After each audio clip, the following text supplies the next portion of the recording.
거신 하나님 아버지, 언제나 저희와 함께하여 주시니 감사합니다. 연약하고 부족한 저희들 주님은 아시오니 날마다 힘과 능력을 회복하여 주시옵소서. 코로나19로 인해서 여러 가지 재해 그리고 전쟁의 소식, 이 모든 것이 우리의 마음을 어지럽히지만 언제나 주님은 이 가운데서도 일하시고 우리에게 평안을 주시며 우리가 해야 할 일을 가르쳐 주신 줄 믿습니다. 주의 뜻을 깨닫고 주의 헌신한 저희 모든 성도가 되도록 인도해 주시옵소서. 오늘도 힘이 부족한 중에 주의 말씀을 듣고 섰습니다. 주님께서 사용하여 주옵시고 말씀이 거울 앞에 우리 자신을 돌아보는 귀한 한 시간 삼아 주옵소서. 함께 하시는 믿사오며 예수님 이름으로 기도하옵나이다. 아멘. 이번 주간은 3월 9일 대통령 선거일이 있는 주간입니다. 우리나라의 대통령을 선출하는 아주 중요한 그런 주간이기도 하죠. 모든 성도들이 우리나라를 5년 동안 이끌 좋은 지도자 기도하며 투표하시길 바랍니다. 근데 참 불행한 것은 우리나라 역대 대통령들이 좀 시작은 좋았는데 끝이 그렇게 좋지 않은 분들이 많이 있습니다. 이런 불행한 기록이 계속 반복되지 않도록 정말 훌륭한 지도자도 세워지고 또 우리도 대통령을 위해서 계속 기도해야 될 줄은 있습니다. 성경에 봐도 시작은 참 좋았는데 비참하게 끝을 맺은 그런 지도자들이 많이 있습니다. 그 중에 가장 대표적인 사람 중에 하나가 이스라엘의 초대 왕이었던 사울 왕이죠. 근데 사울 왕은 왕이 되기 전만 해도 정말 여러 면에서 아주 준수한 인물이었습니다. 사울을 소개하는 이 사무엘상 9장 1절을 또 2절을 보면 간략하게 이렇게 되어 있죠. 사무엘상 9장 1절 베냐민 지파의 기스라 이름하는 유력한 사람이 있으니 2절에 보니까 기스에게 아들이 있으니 그의 이름은 사울이요 준수한 소년이라.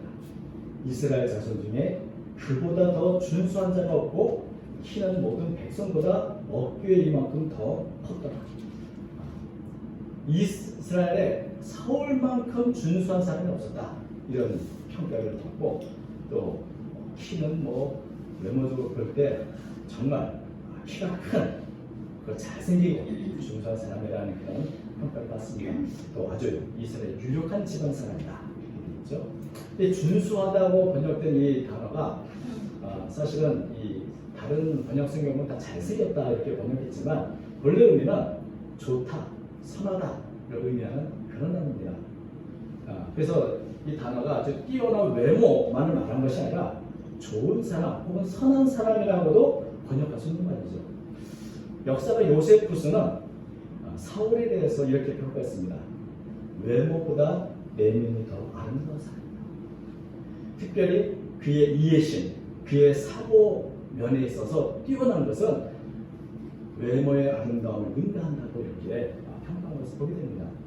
그러니까 우리는 사울을 하면 외모는 튼튼하지만 내면에서 보잘것없는 그런 사람으로 생각하기 쉽지만 이런 편견을 다 버리면 사울은 정말 훌륭한 그가 지닌 많은 장점을 우리가 발견할 수 있습니다. 부장을 쭉 읽어보다 보면 아버지가 잃어버린 암나귀 좀 찾아와라 그랬더니 사흘 동안 이것저것 다니면서 쉬지 않고 성실하게 아버지 말에 순종했던 이 선하고 좋은 아들 모습을 볼 수 있고 또 암나귀를 찾지 못하는 것에 대해서 며칠을 이렇게 지나다 보니 혹시 아버지가 우리를 더 걱정하지 않겠는가 하는 아버지의 마음을 헤아릴 줄 아는 아주 착한 아들이죠. 또 하인이 사무엘 만나러 합시다 라고 할 때 그 말에 기꺼이 존중하는 그리고 그 말에 따랐던 사람이기도 하고 왕으로 선출되었을 때 그것을 기뻐하고 정말 그것을 자랑하기보다는 오히려 두려워했던 그래서 평양 속에 숨었었던 사람입니다. 참 겸손한 인물이다. 또 그렇게 왕이 선출되고 나서도 자기를 인정하지 않는 그런 사람들을 이해하고 관용을 베풀었던 사람이기도 하고 전쟁에서는 용감한 용사이기도 했습니다. 그러니까 이 사울을 하나님께 택하신 것을 생각해보면 어찌 보면 정말 선택할 만한 그런 분이라는 생각을 하게 됩니다. 하나님께서 사울을 택하는 것이 그저 잘난 외모, 그래서 그래 너희들 왕을 원하지 한번 이 사울 왕을 통해서 호되게 한번 혼나봐라 이런 의미로 버리는 카드, 비극적인 인물로 사울을 선택한 것이 아니고 이스라엘 백성이 안고 있는 이 문제, 블레셋과 침략을 당하는 이런 압제당하는 상태에서 이스라엘 백성들을 구원할 수 있는 그런 지도자, 누가 합당한가? 하나님께서 바로 그런 면에서 사울을 선택한 것입니다. 또 우리에게도 왕이 있어야 되겠다라고 하는 그런 요청에 대해서 사무엘이 가슴은 아프지만 누가 이 어려운 시대에 왕이 되어야 합니까? 밤낮으로 하나님께 기도하며 얻었던 기도 응답이 바로 사울이었습니다. 그래서 사무엘이 사울을 소개할 때 어떻게 소개합니까?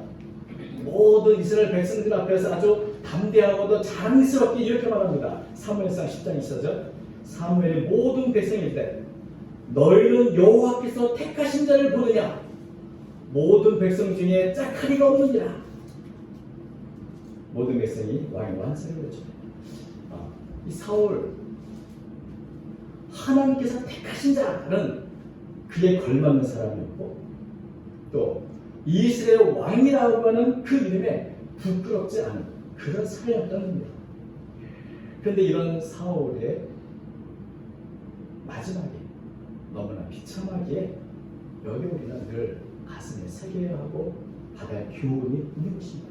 어떻게 사울 왕이 이렇게 비참하게 종말을 맞았던 것인가?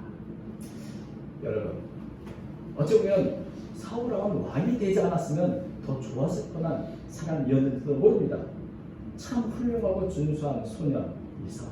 사울은 그리고 한 번도 자신이 왕이 될 것이라 꿈꾸지도 않았고 계획하지도 않았고 바라지도 않았습니다.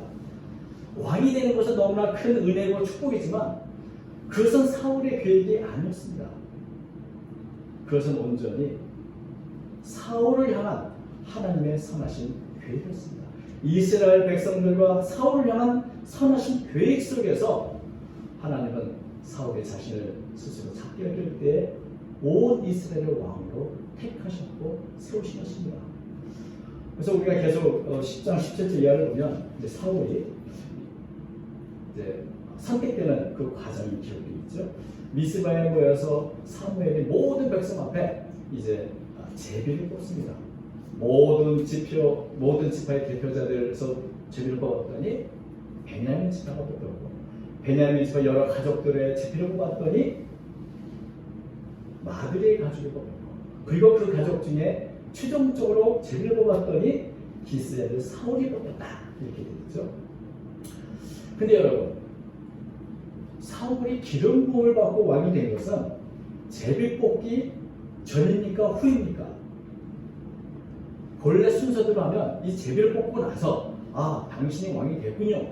뽑혔으니 이제 기름을 부어서 왕으로 즉위하는 것이 옳을 텐데 순서적으로. 근데 사울은 기름 부음을 받은 것은 제비를 뽑기 훨씬 전입니다. 그 이전에 아무도 모를 때 사무엘은 가만히 사울에게 기름을 부어서 이스라엘 왕으로 세웠던 것을 보게 됩니다. 그것이 오늘 본문의 1절이죠. 이에 사무엘이 기름병을 가져다가 사울의 머리에 붓고 입맞추기인데 여호와께서 내게 기름을 부어서 그의 기업의 지도자가 삼자. 그러니까 제비를 뽑기 이전에 이미 사울에게 기름을 부었다는 것이죠.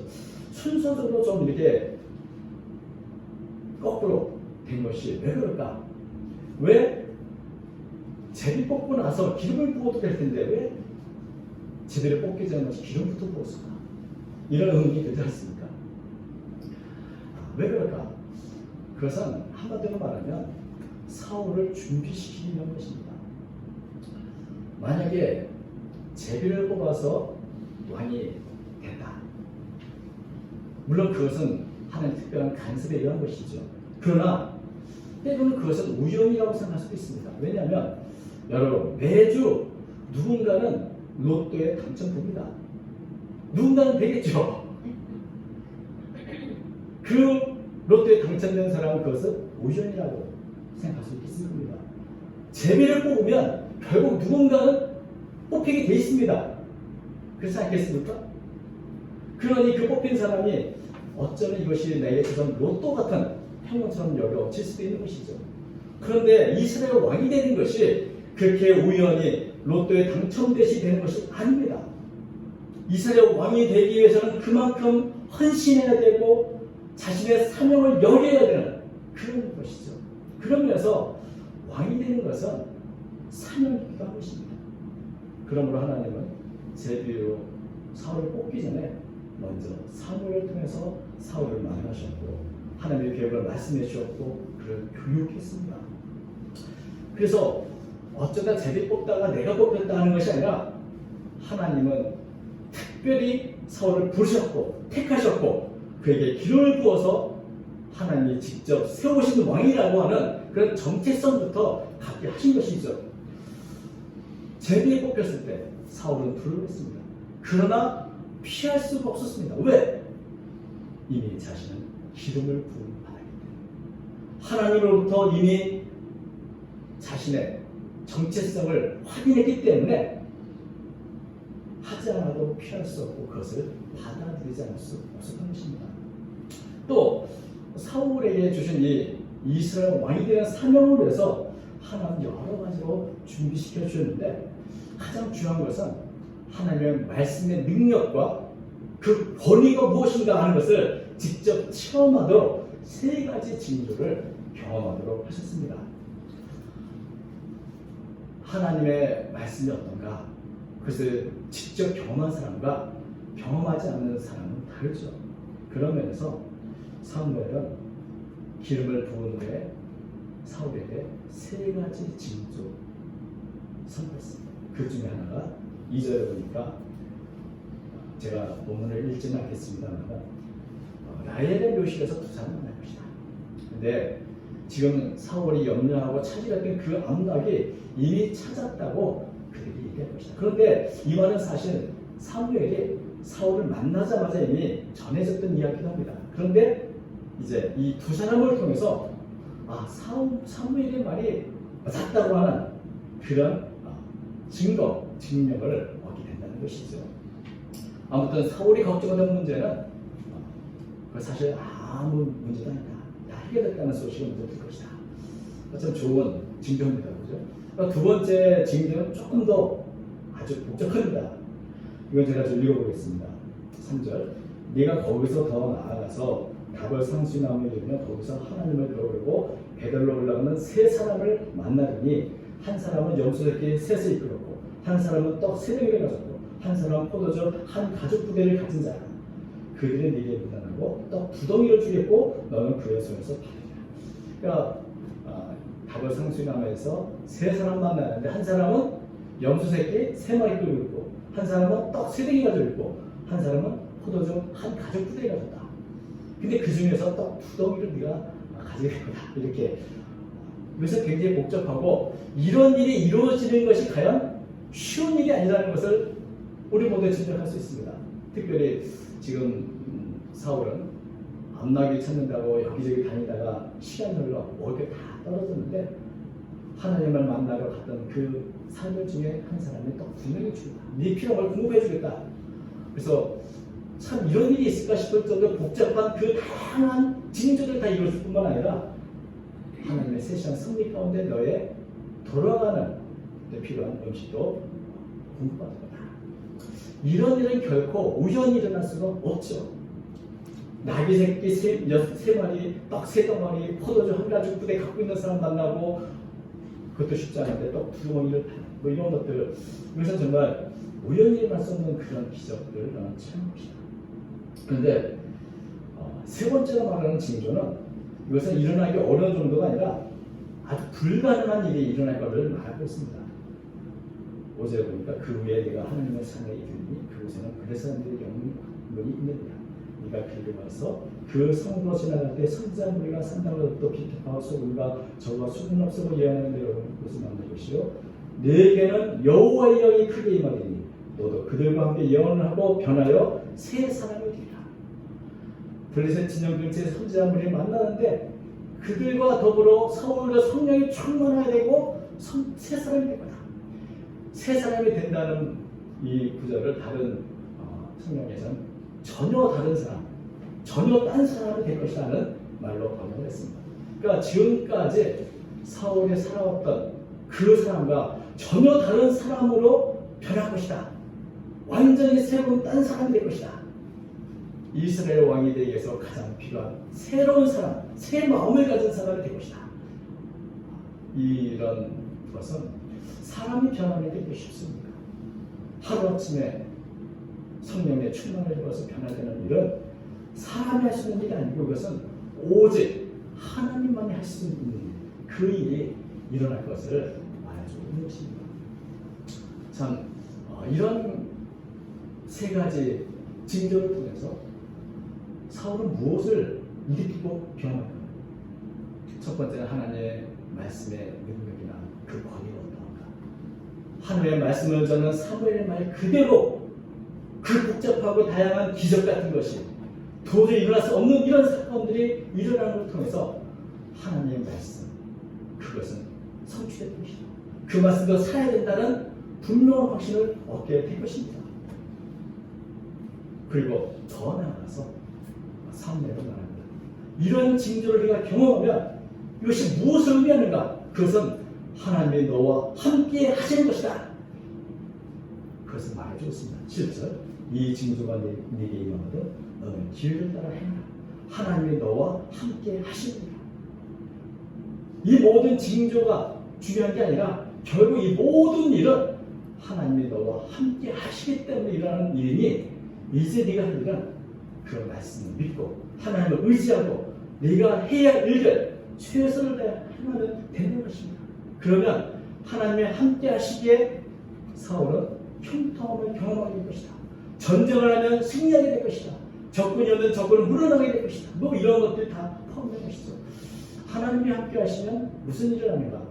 우리 요셉의 경우를 봐도 형통함을 경험하게 됩니다. 문제가 술술 풀리고 하나님의 뜻과 하나님의 말씀이 이루어지는 것을 경험하게 되고 우리의 삶이 기적같이 변하는 것을 발견하게 되는 것이죠. 그 하나님의 말씀이 그저 막연한 것이 아니라 구체적으로 우리의 삶 가운데 이런 기적같은 삶을 만든다. 하나님의 말씀만 의지하면 된다. 이것을 이 징조를 통해서 하나님은 사울을 준비시켜 주신 것입니다. 이스라엘 왕이 되는 것은 쉽지 않은 일입니다. 지금까지 해온 방식이 아니라 이제는 전적으로 하나님의 말씀을 따라서 순종하고 헌신하고 최선을 다해 살면 하나님은 사울의 삶을 책임져 주시고 형통하게 하시고 하나님께서 이루신다는 것을 분명히 이 징조는 말해주고 있습니다. 그런데 사울이 사무엘의 이 말씀을 듣고 떠나려 할 때 바로 어떤 일이 나옵니까? 9절 그가 사무엘에서 떠나려고 몸을 돌이킬 때에 하나님이 새 마음을 주셨고 그날 그 징조로 다 합니다. 하나님의 말씀이 생각보다 더 빨리 성취됐습니다. 사울이 사무엘을 떠나려 할 그때부터 이미 하나님께서는 사울의 마음에 새 마음을 부어주셨습니다. 그것은 그만큼 사울을 기뻐하셨다는 뜻이기도 하고 사랑하셨다는 뜻이기도 합니다. 하나님께서 사울을 택하신 것은 그저 버리는 카드, 비참한 또 비극적인 인물로 만들려고 하신 것이 아니라 정말 사울을 통해서 일을 하시고자 하는 그런 하나님의 모습을 볼 수 있고 사울을 향한 아주 세심한 섭리와 배려를 이 말씀 속에는 느끼게 됩니다.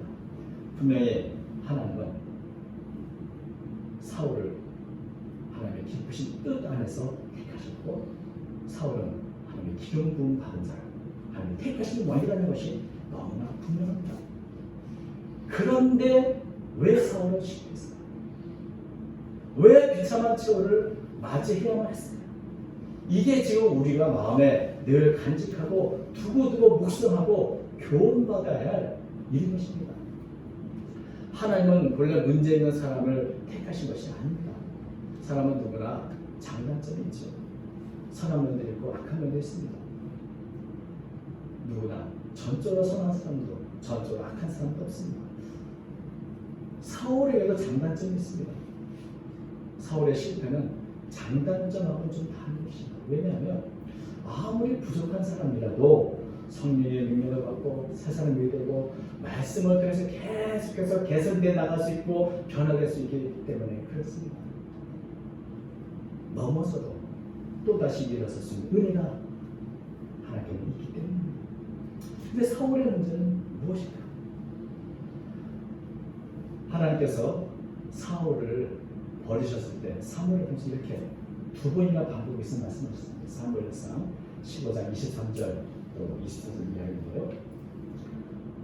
왕이 여호와의 말씀을 버렸으므로 여호와께서 왕을 버려 왕이 되지 못할 것이다. 하나님의 사울을 버리기 이전에 사울 왕이 먼저 하나님의 말씀을 버렸던 것입니다. 하나님의 말씀을 어떻게 버렸을까요? 하루아침에 하나님의 말씀을 버렸겠습니까?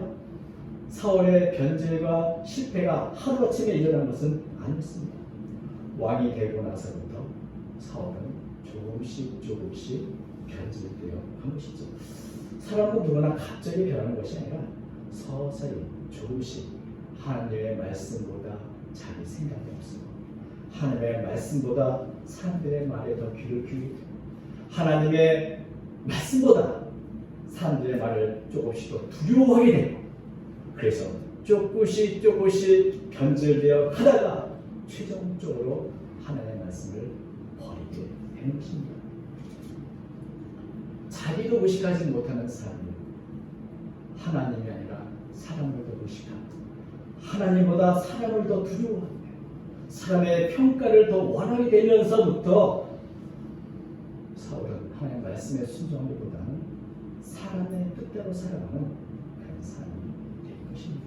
참 이것은 우리에게 참 귀한 교훈이라고 믿습니다. 우리 자신이 하나님의 아름답고 또 귀히 보는 하나님의 사람이라 할지라도 내 자신이 조금씩 변화됐습니다. 더 좋아지든지 더 나빠지든지 내 자신이 그것을 늘 바라보고 의식하지 않으면 우리 자신도 사울처럼 이렇게 하나님보다 사람 바라보고 살아가는 그런 사람이 될 수 있는 것입니다. 그리고 최종적으로 사무엘상 16장 14절에 보면 여호와의 영이 사울에게서 떠나고 여호와께서 부리시는 악령이 그를 건너게 하자. 여호와의 영이 그를 떠났다. 이제 여기서부터 사울의 모든 비극이 시작되는 것이죠.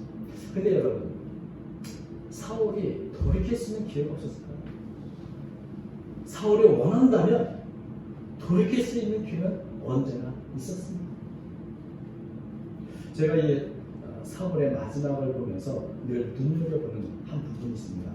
그래서 이제 사울이 마지막 전쟁을 앞두고 있는 때인데 그 블레셋과의 전쟁을 앞두고 사울은 하나님께 기도했습니다. 사무엘상 24장 6절 사울이 여호와께 묻자오되 여호와께서 꿈으로도 우림으로도 손짓으로 그에게 대답하지 않으시고 사울이 여호와께 묻자오되 이렇게 되어 있죠. 근데 성경의 평가를 보면 사울이 왜 망했는가? 하나님께 기도하지 않아서 망했다 이렇게 되어 있습니다. 역대상 10장 13절 사울이 죽은 것은 여호와께 범죄하기 때문에 그가 여호와의 말씀을 지키지 아니하고 또 신접한 자의 가리키를 청하고 여호와께 묻지 아니하였으므로 여호와께서 그를 죽이시고 그 나라를 이스라엘 다윗에게 넘겨줍니다. 사울은 여호와께 묻자왔다 물었다고 말하는데 하나님은 여호와께 묻지 않았다 이렇게 말합니다. 물었다. 여러분 사울이 하나님께 기도했을까 기도하지 않았을까? 사울은 왜 기도했다고 말하는데 하나님은 기도하지 않았다고 말합니다. 기도가 뭡니까? 내가 한 두 주간 계속 말씀하신 것 중에 하나가 기도는 단순한 요청이 아니라 그것은 관계이고 그것은 삶이다 헌신이다 이렇게 말했습니다. 사울의 기도의 실패는 관계의 실패였습니다. 하나님과의 관계가 회복돼야 그 기도가 연락되는 것이고 응답되는 것인데 관계가 깨진 상태에서 요청만 한다고 그것이 기도는 아닌 것입니다. 그러므로 사울은 기도했으나 하나님은 기도하지 않았다고 합니다. 하나님과의 관계를 회복하기 위해서 내 자신을 현실하고 드리면서 하나님께서 받으시고 응답할 때까지 간절히 기도하는 것, 그래서 관계를 회복하는 것, 그게 바로 기도의 본질입니다. 다윗은 큰 범죄를 저질렀습니다. 그러나 다윗은 시편 50편을 보는 것처럼 얼마나 처절하게 기도합니까? 내게서 성령을 거두어가지 마십시오. 내게 정직한 영을 새롭게 해주십시오. 간절히 기도할 때 하나님과 다윗의 관계는 회복되었습니다. 여러분, 그런데 사울에게는 이런 기도가 없었습니다. 사울은 기도했다고 했으나 하나님은 그 일을 받지 않으셨고, 사울은 기도를 포기했습니다. 하나님과의 관계를 회복하기보다는 다시 인간적인 방법을 사용해 블레셋 길보의 전투에서 비찬 치욕을 맞이하게 된 것입니다. 그래서 이런 사울의 실패는 우리가 말씀 앞에 바로 서는, 나는 말씀에 내 중심인가? 나의 기도의 삶은 어떤가? 나는 조금씩 변해가고 있지 않은가 하는 것을 늘 스스로 돌아보는 정말 귀한 교훈이 됩니다. 프랑스의 작가 앙드레 시대는 이런 말을 한 적이 있습니다. 세상에서 가장 쉬운 일은 무엇인가? 그것은 일어나는 것이다. 늙는 것은 시간이 지나면 누구나 할 수 있는 일이다. 세상에서 가장 어려운 일은 무엇인가? 아름답게 잘 늙는 것이다. 시간이 가면 늙어가지만 내가 정말 나의 마지막을 더 아름답게 잘 늙기 위해서는 어떻게 해야 됩니까? 늘 스스로 돌아봐야 되고 늘 점검하고 더 나은 모습이 되도록 최선의 노력을 해야 우리는 잘 늙을 수 있게 될 것입니다. 물론 사울이 실패했다고 해서 그것이 하나님의 실패는 아니었습니다.